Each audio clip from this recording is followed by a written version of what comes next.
In the quiet laboratory of St. Michael's Hospital, technician Marie Chen stared at the genetic testing results before her. She ran the analysis again, meticulously comparing the markers. The results remained unchanged.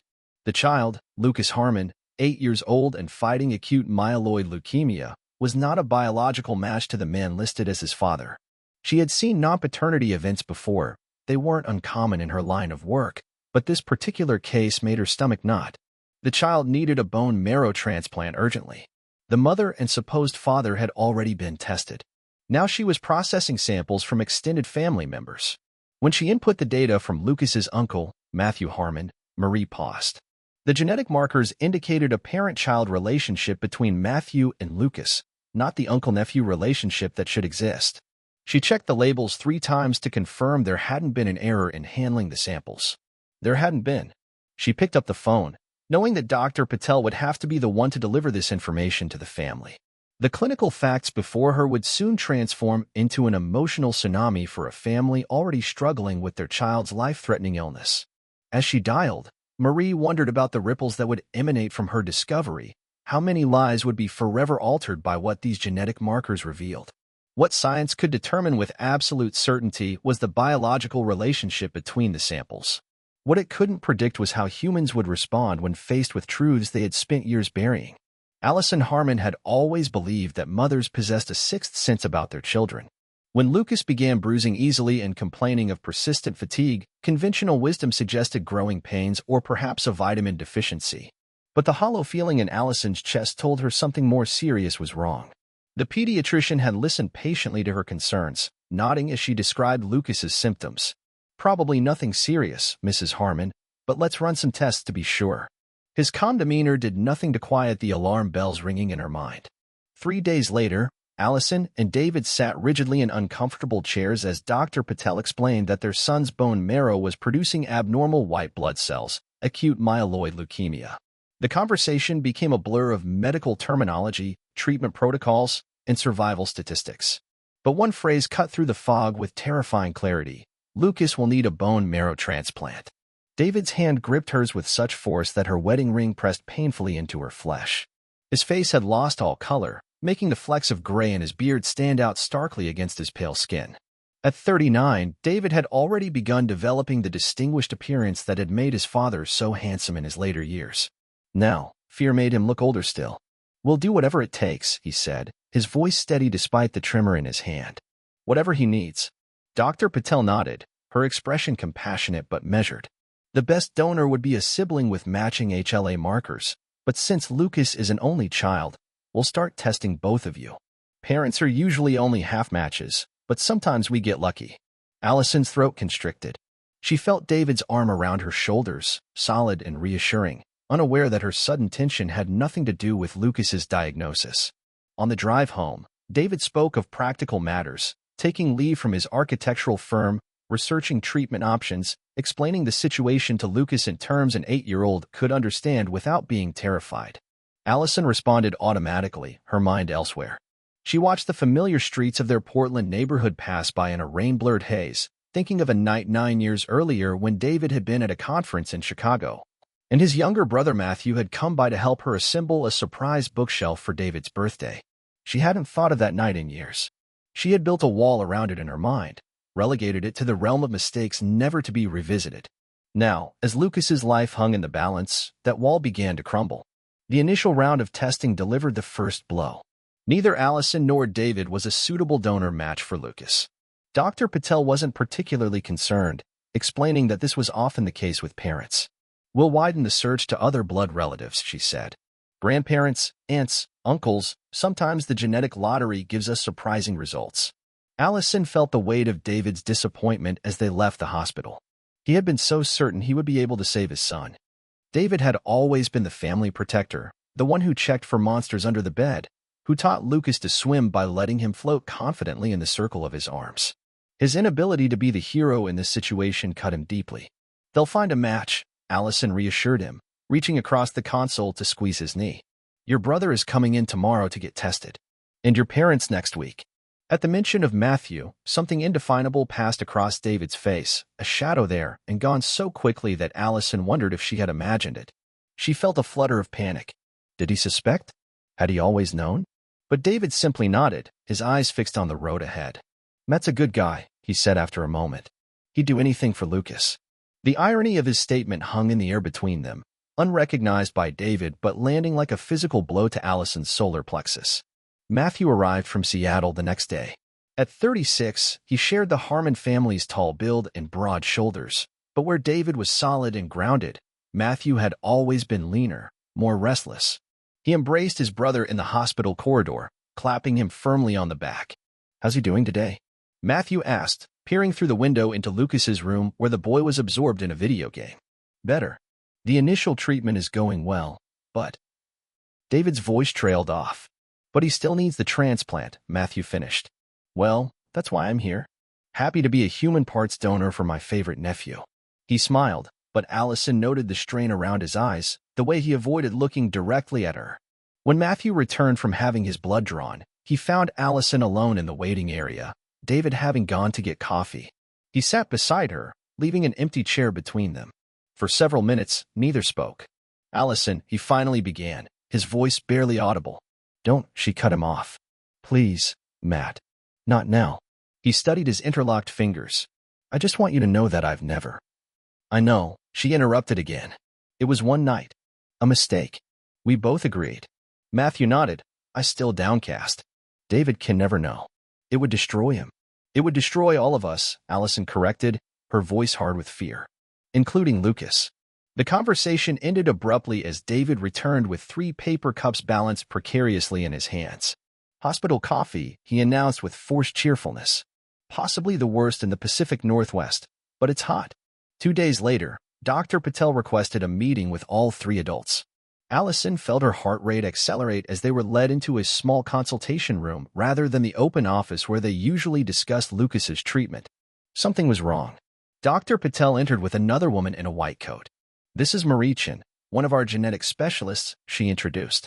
She's been analyzing the donor compatibility results. Marie nodded professionally but did not smile.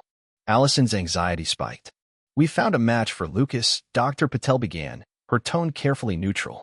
Matthew's marrow shows excellent compatibility, much higher than we would typically expect from an uncle. The room seemed to tilt slightly. Allison gripped the arms of her chair. In fact, Dr. Patel continued, her eyes moving between the 3 tense faces before her. The compatibility suggests a parent-child relationship rather than uncle-nephew. The silence that followed felt like the pause between lightning and thunder, a suspended moment before the inevitable crash. David's confusion was evident, his brow furrowed as he processed the doctor's words. Then, slowly, understanding dawned in his eyes. He turned to look at Allison, then at his brother.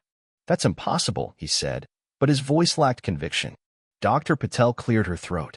I understand this is deeply personal information, and it's not our place to intrude on family matters. Our priority is Lucas's health. Matthew is an excellent donor match, which gives Lucas the best chance for a full recovery. David stood abruptly. I need some air. He walked out without looking at either Allison or Matthew. I'll go after him, Matthew said, rising. No, Allison grabbed his wrist. I need to be the one. She found David in the hospital's small garden, sitting on a bench with his head in his hands. When he looked up, the raw pain in his eyes made her breath catch. How could you? He asked simply. There was no defense she could offer, no explanation that would soften the betrayal. It was one time, she said.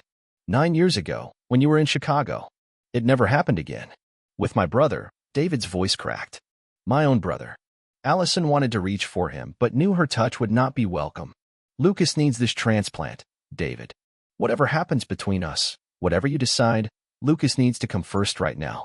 His laugh was hollow. Lucas. My son. Except he's not, is he? In every way that matters, he is. Allison insisted, tears streaming freely now. You've been his father from the moment he was born. One genetic test doesn't change the 8 years you've loved him. David stared at her for a long moment, his expression unreadable. I need time, Allison. Don't follow me. As he walked away, Allison sank onto the bench, the weight of 9 years of deception finally crushing her. She thought of Lucas upstairs, innocently playing video games, unaware that his illness had exposed a secret that might tear apart the only family he had ever known. The days leading up to the transplant procedure stretched out in a fog of medical preparations and emotional avoidance. David returned to the hospital but spoke only about Lucas's care, addressing the medical staff more than Allison or Matthew. He slept in Lucas's room, claiming the uncomfortable recliner chair rather than returning home with Allison. Matthew checked into a hotel, coming to the hospital only for the necessary pre-transplant procedures. The three adults created careful schedules to minimize their time together in Lucas's room. Lucas, perceptive despite his young age, sensed the tension. "Why is everyone acting weird?" he asked Allison one evening while David was meeting with Dr. Patel. "Did I do something wrong?" Allison smoothed his thin hair, so much like Matthew's in texture. How had she never noticed before? "No, sweetheart. Everyone's just worried about you and tired. Sometimes grown-ups don't handle stress very well." "Dad won't look at Uncle Matt," Lucas observed. "They had a fight, didn't they?" "Something like that," Allison admitted. "But they both love you very much. That's the most important thing." Lucas seemed to accept this, turning his attention back to the tablet where he was building an elaborate virtual world, a place where he could control everything, unlike the real world that was happening around him. The night before the transplant, David finally returned home to shower and collect fresh clothes. Allison was washing dishes when he entered the kitchen, his footsteps hesitant. "How is he?" she asked, not turning around. "Nervous about tomorrow. He asked for you." Allison nodded, focusing on scrubbing a pot that was already clean. "I'll go back with you." David leaned against the counter, arms crossed. "I spoke with Matt today." Allison's hands stilled in the soapy water. "Oh, he said it was his fault, that he took advantage of the situation." "That's not true." Allison turned to face him. "It was both of us. A terrible mistake that we both made." David's jaw tightened. "Were you unhappy?" "Was I?" "No," she interrupted firmly. "It had nothing to do with you, with us. I've spent 9 years trying to understand why it happened, and there's no satisfying answer. We were both drinking. I was upset about my mother's diagnosis. You were away. It just happened, and we've both regretted it every day since." David was quiet for so long that Allison thought he might not respond. Finally, he said, "I look at Lucas and see my brother now. I never noticed the resemblance before." "You see what you expect to see," Allison said softly. "But when you look at Lucas, you should see yourself too. Your values, your sense of humor, your kindness. Those aren't genetic. Those are the things you've given him every day for 8 years." David pushed away from the counter. "We should get back to the hospital. Lucas is waiting." It wasn't forgiveness, not even close, but it was communication. Allison counted that as a small victory in the midst of their ongoing crisis. The transplant procedure itself was surprisingly anticlimactic after weeks of emotional turmoil. Matthew was taken to one room to have his bone marrow harvested, a procedure that left him sore but otherwise unharmed.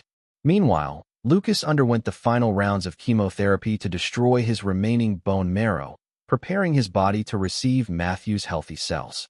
Dr. Patel explained that the actual transplant would look like a simple blood transfusion, a bag of Matthew's processed bone marrow cells flowing through and into Lucas's arm. "The amazing part happens inside, where we can't see it," she told Lucas. "The new cells will find their way to your bones and start making healthy blood for you." Lucas, pale and thin from the preparatory treatments, nodded solemnly. "Kind of like magic seeds?" Dr. Patel smiled.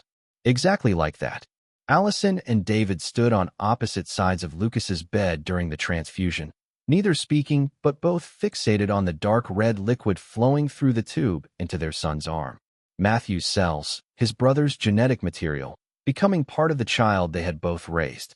The symbolism was not lost on David, whose face remained impassive throughout the procedure.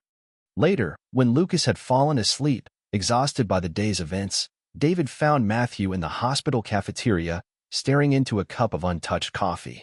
"Thank you," David said simply, sliding into the chair across from his brother. "For saving his life." Matthew looked up, his eyes red-rimmed. "I never meant to hurt you, Dave. You have to believe that." David's expression hardened, but he controlled his voice for the benefit of the other cafeteria patrons. "I'm trying to separate what you did for Lucas today from what you did to me 9 years ago. Right now, I can only manage one of those things." Matthew nodded, accepting the limited olive branch. "He's an amazing kid. You've been a better father than I could ever have been." "Don't," David warned. "I'm not ready to talk about that." The brothers sat in uncomfortable silence for several minutes before David stood. I'm going back upstairs. Allison should take a break. David, Matthew called as his brother turned to leave. Whatever you decide about me, about us. Lucas deserves to know the truth someday. Not now, but when he's older. David didn't respond, walking away with shoulders rigid under the weight of decisions he wasn't yet ready to make. Recovery from a bone marrow transplant was a slow, precarious process. Lucas remained in isolation for weeks, his immune system virtually non-existent as his body either accepted or rejected Matthew's donated cells. Every fever sent the medical team into high alert. Every successful blood test was cause for cautious celebration. During this time, David took a leave of absence from work, spending every day at the hospital. Allison continued working part-time from the family lounge, her laptop balanced on her knees as she tried to focus on spreadsheets instead of her disintegrating marriage. They existed in a state of tenuous cooperation, united in their concern for Lucas but separated by the chasm of betrayal between them. Matthew returned to Seattle after the transplant, his physical presence no longer necessary though his cells continued their work inside Lucas's body. He texted Allison daily for updates but respected David's unspoken demand for distance. As days turned into weeks, Lucas's condition gradually improved. The new bone marrow began producing healthy cells. His strength slowly returned, though he remained thin and tired easily. The doctors spoke optimistically about his prognosis. It was during this period of physical healing that the emotional wounds began to fester. One evening, after Lucas had fallen asleep, David confronted Allison in the dimly lit hospital corridor. "I can't keep pretending," he said, his voice low. "Every time I look at him, I wonder how I didn't see it. The shape of his eyes, the way he laughs, it's all Matt." Allison felt her defenses rise. "That's not fair. You see what you're looking for now. Before, you saw yourself in him because you loved him, because you were his father in every way that matters. But I'm not his father, am I?" David's voice cracked. "Not really. Biology isn't everything," Allison insisted. "You've been there for every nightmare, every scraped knee, every school project. That's what makes a father." David leaned against the wall, suddenly looking exhausted. "I love him, Allison. That hasn't changed. But every time I look at him, I'm reminded of what you and Matt did." "What do you want me to say?" Allison asked, tears threatening. "That I'm sorry? I am, more than you can possibly know. That I wish I could change it? I do. But I can't, and neither can you. All we can do is decide what happens next." "I don't know if I can get past this," David admitted. Allison felt a cold fear settle in her chest. "Are you saying you want a divorce?" David didn't answer immediately, which was answer enough. "I need time to think." Dr. Patel found them still standing in the corridor, tension vibrating between them. She gestured them into an empty consultation room, closing the door behind them. "Lucas is making excellent progress physically," she began, "but I'm concerned about his emotional state. He's picking up on the strain between you two, and it's affecting his recovery." Allison and David exchanged guilty glances. "I understand you're going through something extremely difficult," Dr. Patel continued. "The revelations from the genetic testing have obviously created a complex situation. But right now, Lucas needs a unified support system." "We're trying," Allison said weakly. "Children are remarkably perceptive," Dr. Patel said. "Lucas knows something fundamental has changed, even if he doesn't understand what. My recommendation, both as his doctor and as someone who's worked with families in crisis, is that you consider family counseling." David's jaw tightened, but he didn't dismiss the suggestion outright. "I can refer you to someone who specializes in medical family trauma," Dr. Patel offered. "Someone who understands the unique stressors you're facing." After she left, David and Allison sat in silence for several minutes. "I'll do it for Lucas," David finally said. "But I'm not making any promises beyond that." It was a small step, but it was something. A willingness to try, even if only for their son's sake.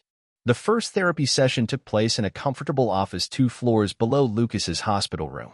Dr. Eleanor Wright was a woman in her 50s with kind eyes and a direct manner that both Allison and David appreciated. "Before we begin," she said, "I want to establish that this is a safe space for both of you. My goal isn't to assign blame or to push you toward a particular outcome. I'm here to help you navigate this situation in a way that causes the least harm to all involved, especially Lucas." Over the next hour, she guided them through a careful discussion of their immediate concerns, how to present a united front for Lucas, how to answer his questions about the tension he perceived, how to gradually work toward addressing the larger issues between them. "Right now, Lucas needs to focus on his physical recovery," Dr. Wright emphasized. He needs to feel secure in the knowledge that both of his parents love him and are there for him, regardless of what's happening in their relationship. David nodded stiffly. I would never let him think otherwise. I know that, Dr. Wright assured him. But children often blame themselves for problems between their parents, especially during times of illness.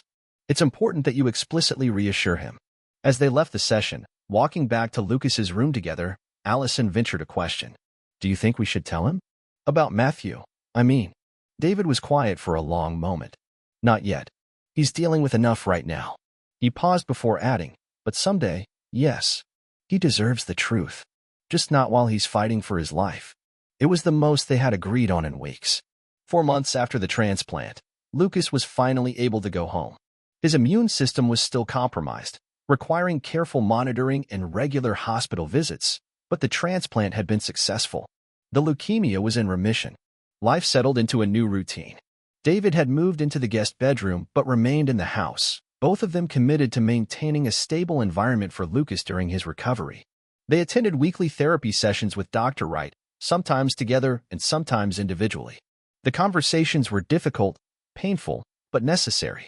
One evening, as Allison was helping Lucas with his homework at the kitchen table, he asked the question she had been dreading. Mom, are you and Dad getting divorced? Allison set down her pen, giving her son her full attention. Why do you ask that, sweetheart? Lucas shrugged, trying to appear casual though his eyes betrayed his worry. Dad sleeps in the other room. You guys don't laugh together anymore. Ethan's parents got divorced last year, and they acted the same way before they told him. Allison chose her words carefully. Dad and I are going through a difficult time right now, but we both love you very much. That will never change, no matter what. Is it because I got sick? Lucas asked in a small voice. No, absolutely not, Allison said firmly, taking his hand. Your getting sick brought the whole family together to help you. Uncle Matt gave you his bone marrow, Grandma and Grandpa came to stay, even Aunt Jessica flew in from Australia. Everyone loves you so much. Lucas seemed to consider this. Then why is Dad sad all the time? Before Allison could formulate a response, David's voice came from the doorway. Because grown-ups sometimes make mistakes that hurt each other, he said, coming to sit at the table with them. And sometimes it takes a long time to figure out how to fix those mistakes, or if they can be fixed. Lucas looked between his parents. Are you going to leave? David reached out to ruffle Lucas's hair, a gesture so normal and paternal that Allison felt tears prick her eyes. I'm not going anywhere while you're still getting better.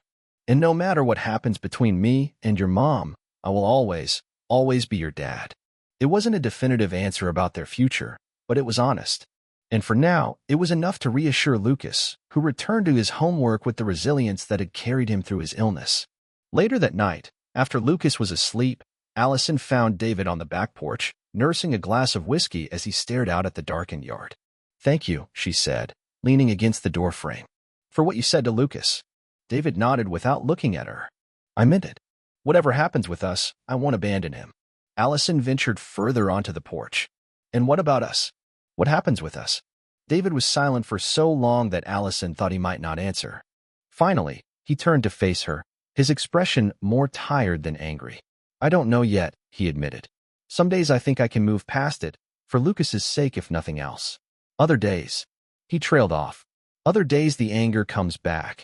Allison finished for him. Yes. They stood in silence, the night air cool around them. I talked to Matt yesterday, David said eventually. First time since the hospital. Allison tensed. Oh, he wants to be part of Lucas's life. Not as a replacement for me, but as whatever we decide is appropriate. Uncle. Biological father. Something in between. David took a sip of his whiskey. I told him I needed more time. What do you want? Allison asked quietly. David set his glass down on the porch railing. I want things to be the way they were before. But that's not possible, is it? No. Allison agreed softly. But maybe we can build something new.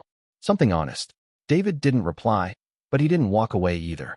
They stood together on the porch, watching the stars emerge in the night sky, both aware that the path forward would be neither straight nor easy, but perhaps, just perhaps, navigable together. 5 years later, Lucas Harmon stood at the edge of the soccer field, waiting for his turn to enter the game. At 13, he was still slighter than many of his teammates, a lingering effect of his illness, but what he lacked in size he made up for in speed and determination. From the sidelines, Three adults watched his every move with varying degrees of anxiety. Allison held her breath each time he neared the ball, still instinctively protective despite the doctor's assurances that Lucas was now as healthy as any other child his age.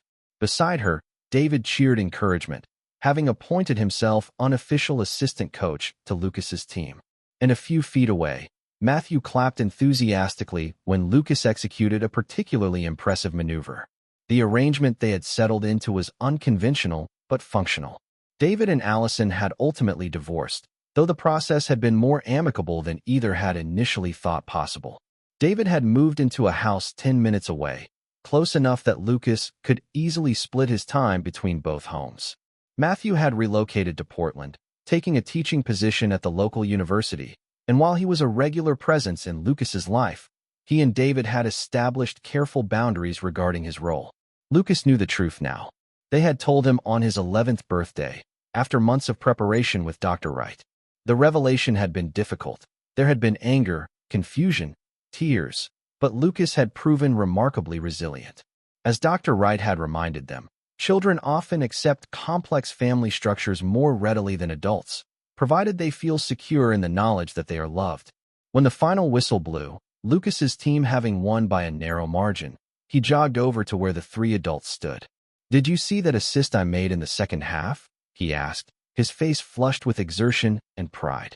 "It was perfect," David said, pulling him into a one-armed hug. "You read the field like a pro.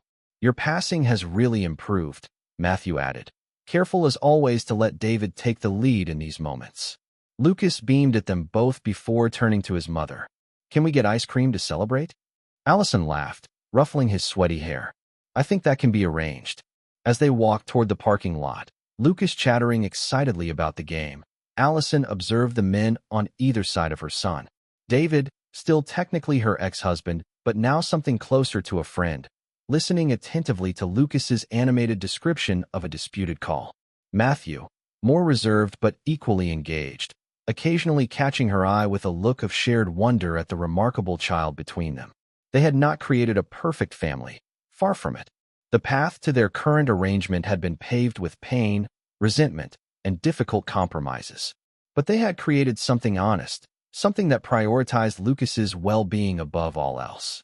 A family bound not by conventional structures, but by a conscious choice to put love first.